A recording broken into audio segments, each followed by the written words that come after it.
Are you willing to tell me at this point in time who it is that disclosed this information to you?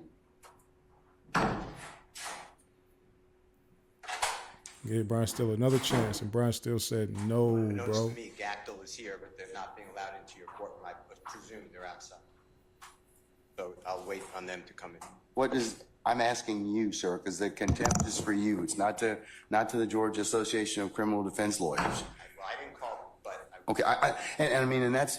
Let me just finish. Okay. Because you said to me that you figured out somebody told me this information, and you somehow said that it's privilege, which I can't imagine, or I eavesdropped. So to me, eavesdropping is a Title 16 crime. So they brought down lawyers. But they brought down lawyers. The lawyers are not allowed into your courtroom. It's not on. No, we just. Or they're not in your courtroom. We just don't have any. We just don't have any space, Mr. Steele. And plus, they're welcome to go to 8H. I mean, I told Sergeant Ingram that we can let in as many as we possibly can, that we'll fill up our benches at this point in time, that won't violate our security protocols, but that 8H is available. And 8H then has to have right to counsel because they're here, and I'm not going to. Do you have an attorney that's here for you, sir? Sure. Ashley Merchant is here. She's the president. Okay, all right. Well, we'll let Ms. Criminal Merchant in. defense. That's fine. Ashley Merchant, the dog. Ashley Merchant. Yeah, Ashley Merchant. Ashley Merchant, the dog. All right. I was shocked when she popped up, but I didn't realize that she was a vice president of the Georgia Association of Criminal Defense Lawyers. So it makes sense why she would be one of the main people to come down and stand in as representation for Brian Steele. So it does make sense, but I didn't expect it though. I didn't realize that she was the VP of that whole run. And y'all see what she did for Michael Roman in that Fonnie Willis and Nathan Wade situation. They wasn't able to get Fonnie Willis disqualified, but they definitely got Nathan Wade out the paint. Let's see. Ms. Merchant, good to see you as usual. I have told your client, you represent Mr. Steele, is that correct? Yes. For the purposes of the contempt. I've entered the order. I've entered the contempt already. I'm entering. Hey, Kathleen, let me know what you feel about Ashley Merchant. What you feeling? Because I seen you say multiple times you don't think she really built like that. So let me know. Let me know what you got on your mind about Miss Merchant. The order. I'm about to enter the order. I have held him in contempt earlier from today's proceeding by him not telling me who it is he got this information from. I'm not asking him for any of the sum and substance of the communication. He's been disclosing that, however, and that's why I kind of want to know who told him that. So if he tells me who it is that disclosed that to him, he will be able to purge himself of that contempt, and he's done. Okay, so y'all, let me take these off for a second. Y'all heard John Glanville say pretty much all day, all Brian Steele has to do to relieve himself or purge himself of the contempt that he's under is to tell him who said whatever was said, right? Essentially, Ashley Merchant came in there to let the judge know you are holding him in contempt, but you're not giving him the due process of contempt, which is essentially either you got to pretty much pick one. And I'm gonna go forward to what you're saying because there's two types of contempt. The contempt that they're holding Woody, they were holding Woody in civil contempt, which means that they can pretty much hold him indefinitely until he does what the judge is ordering him to do. And then you have criminal contempt, which Judge Glanville is saying he was holding Brian Steele under criminal contempt, right? And I think Judge Glanville kind of shot himself in the foot by repeatedly saying this is criminal contempt because he was trying to use case law to help his argument out against Ashley Merchant with this is criminal contempt. What you're saying is not right, whatever. Ashley Merchant told him, actually her co-counsel, I can't really pronounce his name. They were like tag teaming Judge Glanville, and they eventually got to the point where they said, well, listen, you keep on saying this is criminal contempt, but then you're saying that the way he gets out of it is to purge himself by telling you who it was. But that is something that is an attribute of civil contempt, of contempt. Criminal contempt is where you are pretty much found guilty of the judge by the judge that pretty much holds you in contempt, and then you get sentenced, or you get your sentence right there immediately, and it's either a fine up to $1,000 or it's up to 20 days in jail. Yeah, so sore. Or it's up to 20 days in jail. So you either give my client a fine or you give him up to 20 days in jail, but it won't be both. You can't have we're going to hold him in jail and we're going to say that you need to purge yourself of this contempt. That doesn't work like that. So that's when Judge Glanville said, he sat there for a second, then he said, give me 5 minutes. And of course he came back 40 minutes later. But let's go forward to that part, because that's where it got a little bit more interesting, because what's the name was on his head?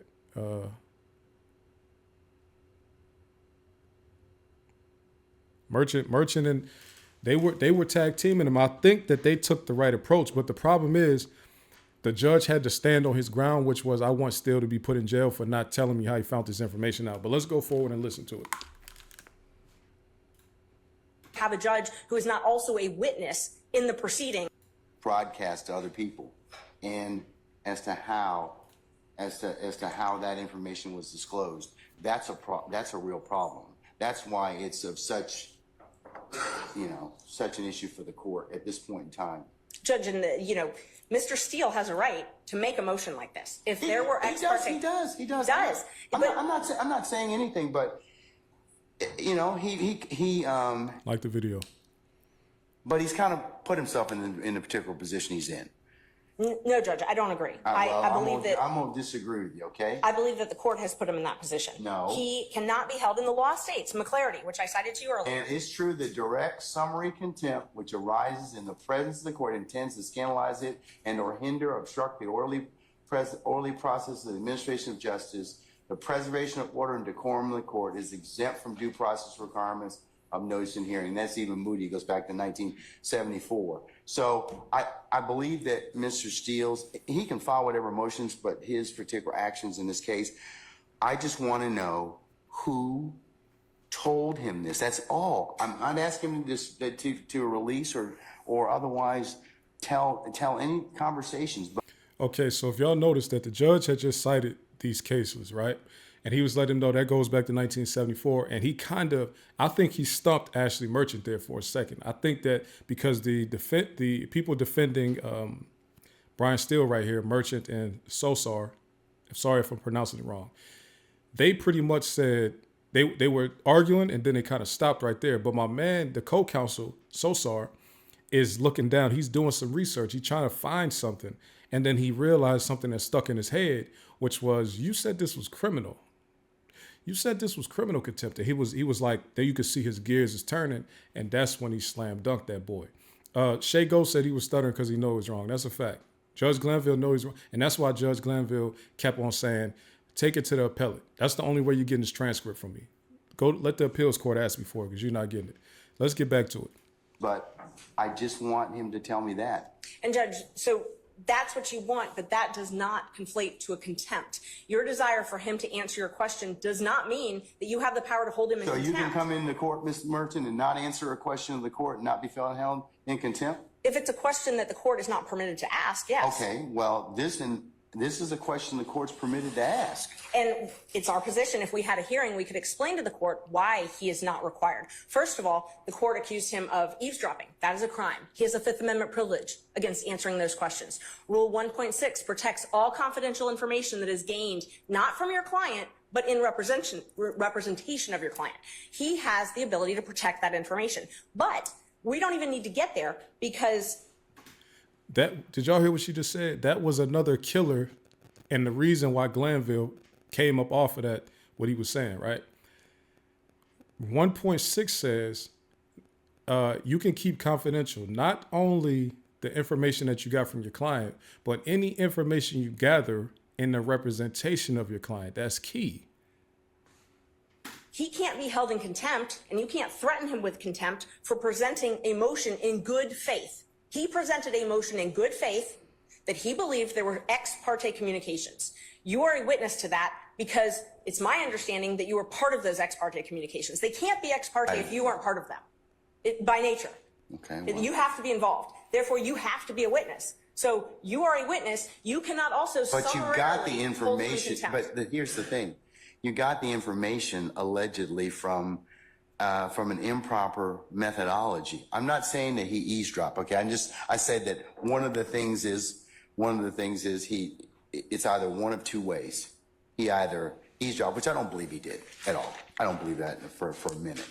But I do believe that somebody did tell him what was the sum and substance of the court's conversations, and that would not be permissible. Judge, let's just back up for a second.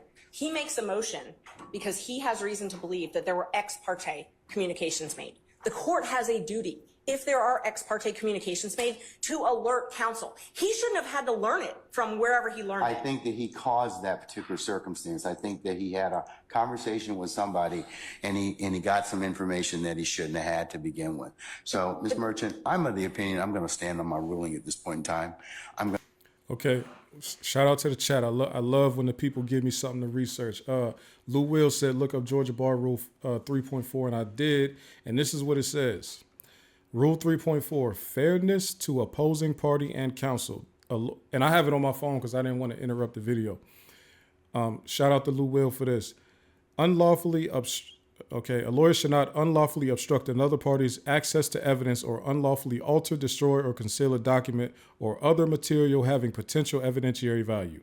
A lawyer should not counsel or assist another person to do any such act, falsifying evidence, counsel or assist a witness to testify falsely, or pay, offer to pay, or acquiesce in payment of compensation to a witness contingent upon the content of the testimony or the outcome of the case. That's the bulk of what it is. A shout out to Lou Will for that. And that's a fact. That is very important because this is all things, and this is not even talking about the contempt part. This will go to Brian Steele and all the rest of the defendants' attorneys' motions for mistrial, or if they need to appeal. All of these things that we've been brought up and that Shay Go brought up to us earlier, all of these things will help get them either granted a mistrial eventually at some point or get this conviction overturned if they do get convicted. So that's very important information. Y'all look that up too so y'all can read the full thing. But I read the part that was like the most pertinent to what we're looking at right now. And this has been amended as recently as April 15, 2024. So this is super recent. And they said this is Rule 3.4 and in the Georgia Bar Code. So y'all definitely go look that up. Shout out to the good people for some more good information. Let's get back into this video. I'm going to hold him in contempt. So at this point in time, is there anything else you want to tell me? Yes, Judge. There's quite a few other things. So first of all, we would ask for you to be recused from this case because you are a witness necessarily. It cannot be an ex parte proceeding without you being a witness to this. So you are a witness to this proceeding. Therefore, yes, to the contempt. It's not Michael Cohen or Trump's lawyer. It's Michael Roman's lawyer. You are a witness to the contempt. So you have now, and if it's criminal, which is what you're saying it is, Mr. Steele is entitled to all the same due process rights that Mr. Williams and every other defendant in this courtroom is entitled to. He's entitled to those. One of those is to have a fair and neutral judge decide his case. One of those is to have a judge who is not also a witness in the proceeding deciding whether or not he's in contempt. This needs to be heard by a different judge.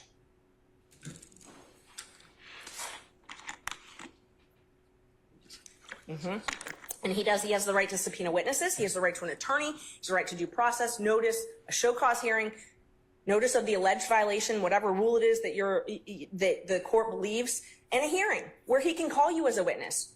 You can testify. You are necessarily a witness. You can't, for it to be ex parte, you have to be a witness. It can't be both ways.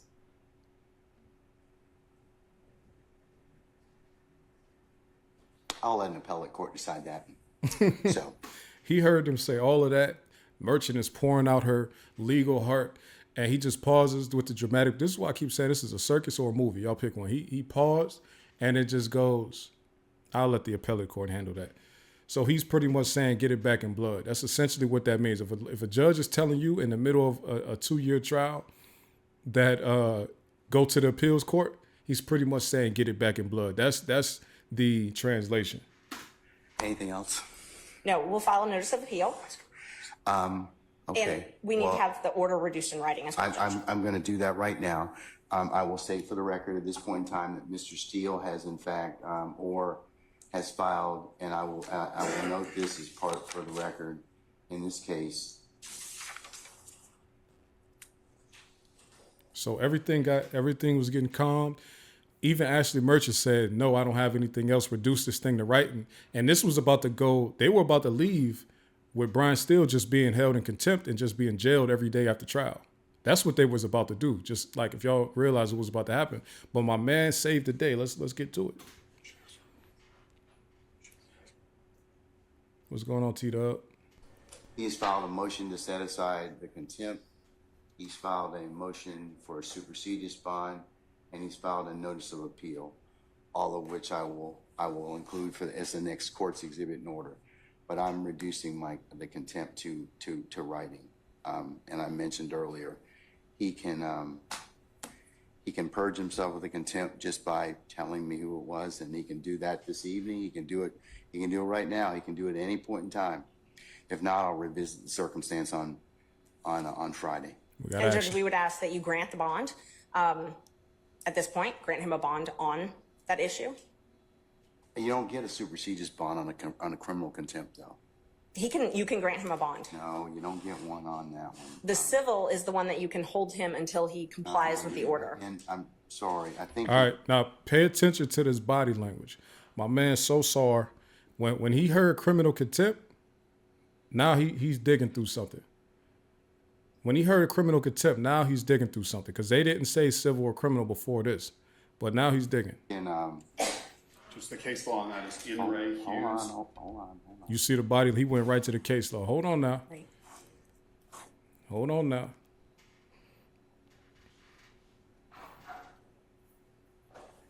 See, the judge said criminal. They was about to go home. Everybody was about to leave just now. Did y'all realize that? They were about to leave.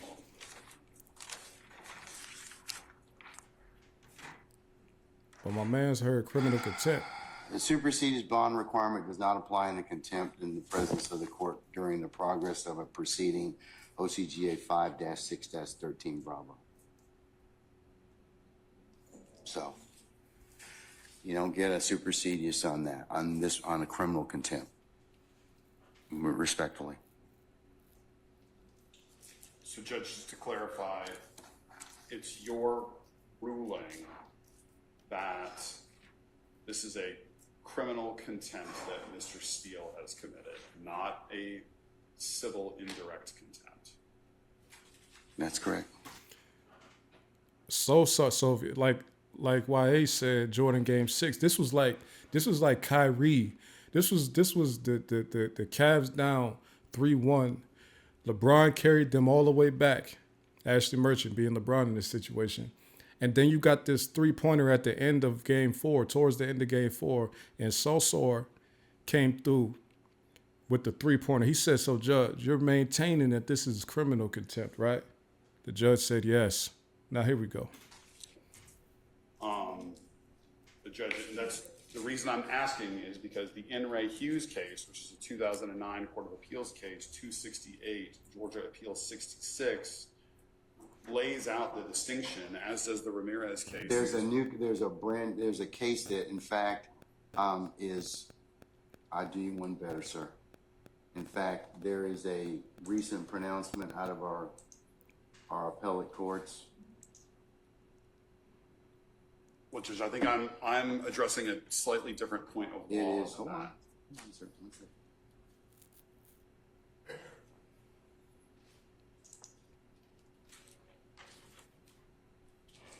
Give you two cases. One is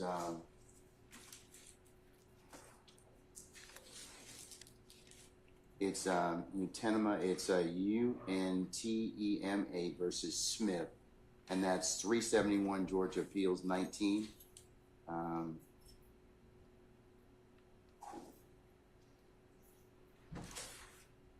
Which was decided March the 12th of this year.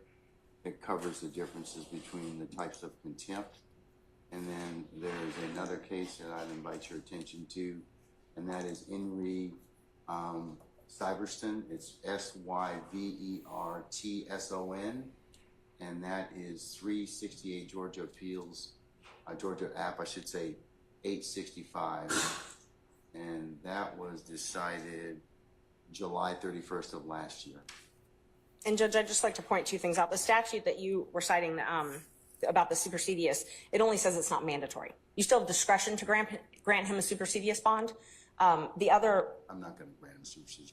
and so you definitely have the discretion to grant him a supersedious bond. The other issue is if it is a criminal contempt and you are finding him guilty of criminal contempt, then we have to have a sentence imposed. Now, civil is where you get to hold him until he complies. No, criminal is where you get to impose a sentence. This is where, because Sosar done put it in her head, hey, he's distinguishing between the two.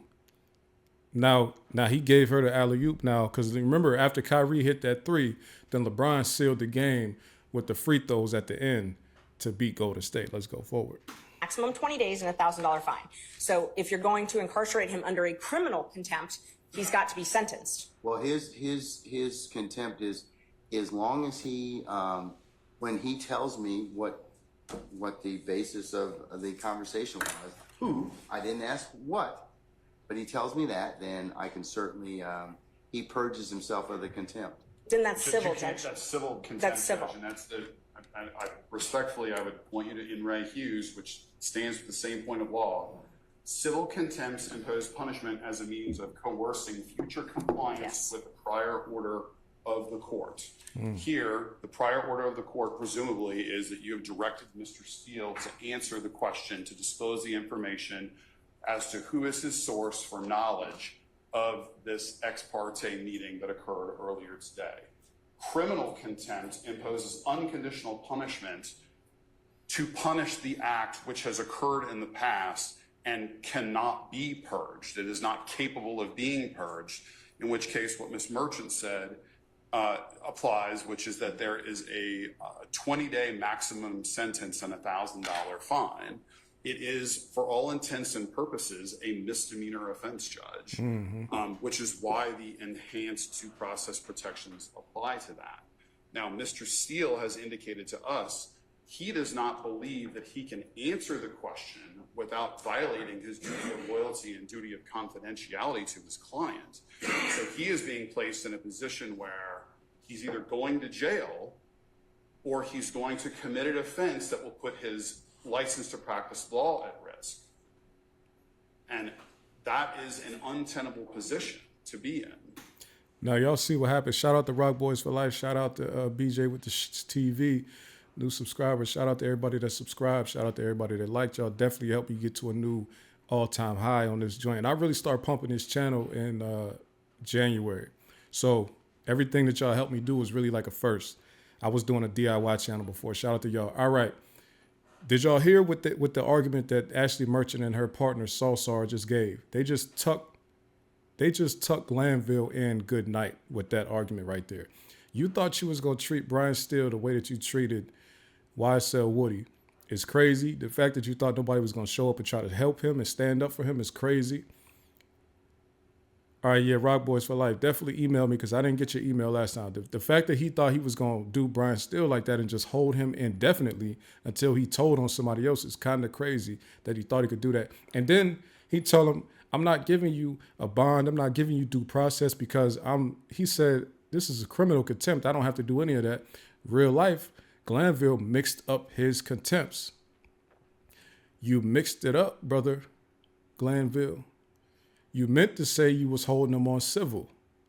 But what you said was, I'm actually doing criminal, which has due process and he has rights. He gets to call a trial hearing, all this. But not even that.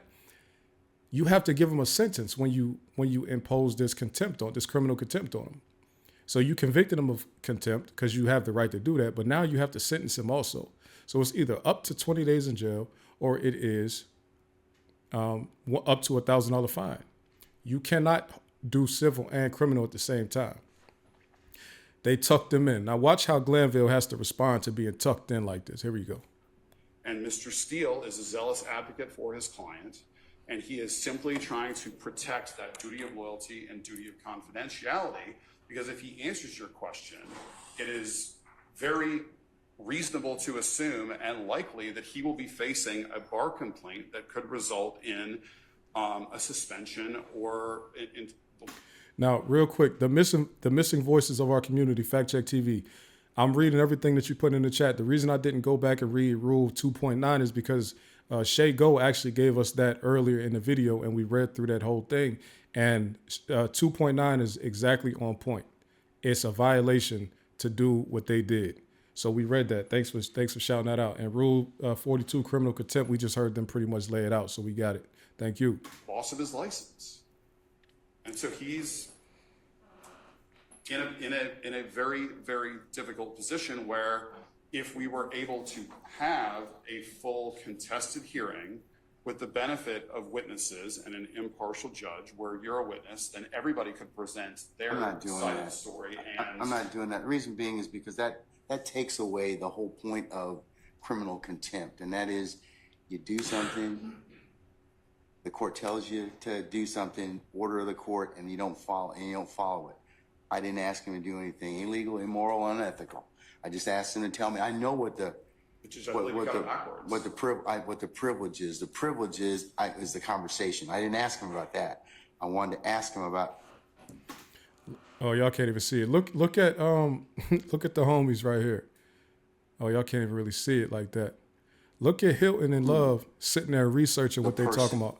Because let me see if we can help Judge out. Mr. Steele has indicated to us that he does not believe he can answer that question without also violating the privilege. Okay. And Judge, that's why we're trying to figure out if it's criminal versus civil. So the issue is you're picking and choosing. You're saying, well, you get the bad side of criminal and no bond, but I really am actually trying to punish you civilly, which is when you hold someone until they comply. Okay, let me think about it just a second, okay?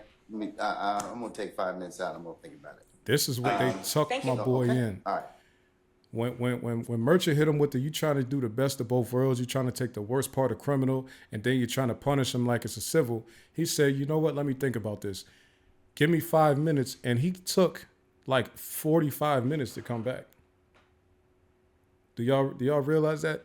Merchant and her partner, Sosor, tucked Glanville in. Now, Glanville realized what that some of the information. Remember, I stopped earlier and I said any information that you get from your client is privileged, but also any information that you gather in furtherance of the representation of your client is also privileged information. Glanville heard that. Whoever he went and called in the back, they told him she's right about that.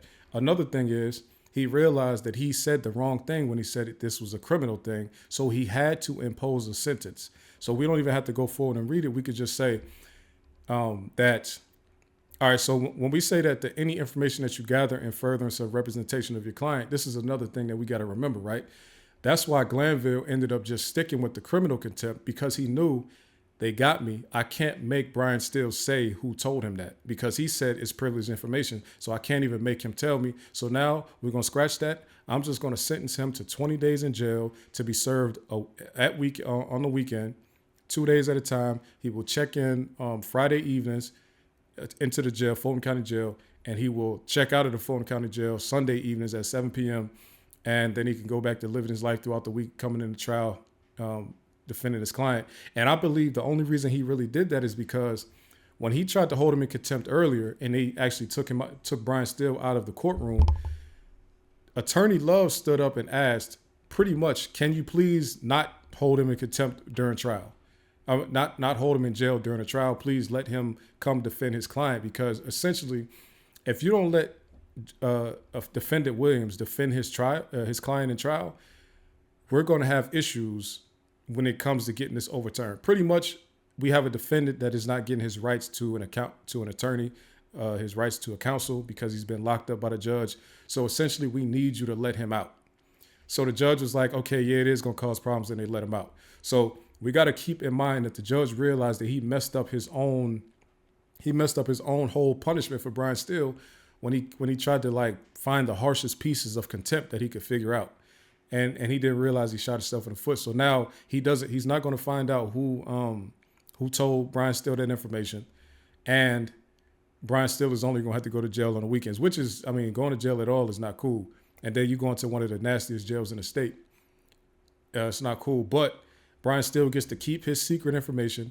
He gets to keep whatever mole he has and probably continue getting information passed to him, however he got it passed to him. And the judge is going to be looking crazy for the rest of the trial. And anytime they file any motions after this, you know, the judge is going to look crazy. So he's already been looking biased, but now it looks even worse. So really, I think that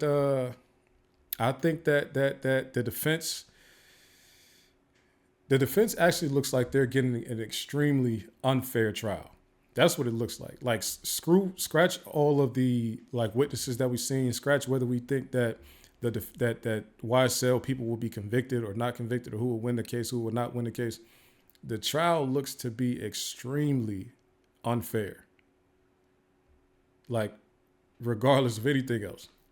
So at minimum, this is the reason Brian Steele wants to get as much of this on camera as possible so that the people can see how unfair things are being run, so that the general public can see. And then guess what? You think the jury is not going home and seeing what's going on the internet? You think the jury is not going home and watching pages like this, or Seti Nash, or Miss Sylvia, or reading Megan Cunniff's tweets, or looking at Academics page, or looking at the Shade Room, or looking at 11 Alive? You think they're not looking at the news, looking at recaps of what's going on today, especially after Friday, where they seen Woody plead the fifth, and then the judge immediately shut court down? You think that the jury, even if they were never looking at anything before, you think after Friday they're not looking now? Crazy. They are definitely looking, and they are definitely going to figure out, oh, they are doing some dirty business behind the scenes.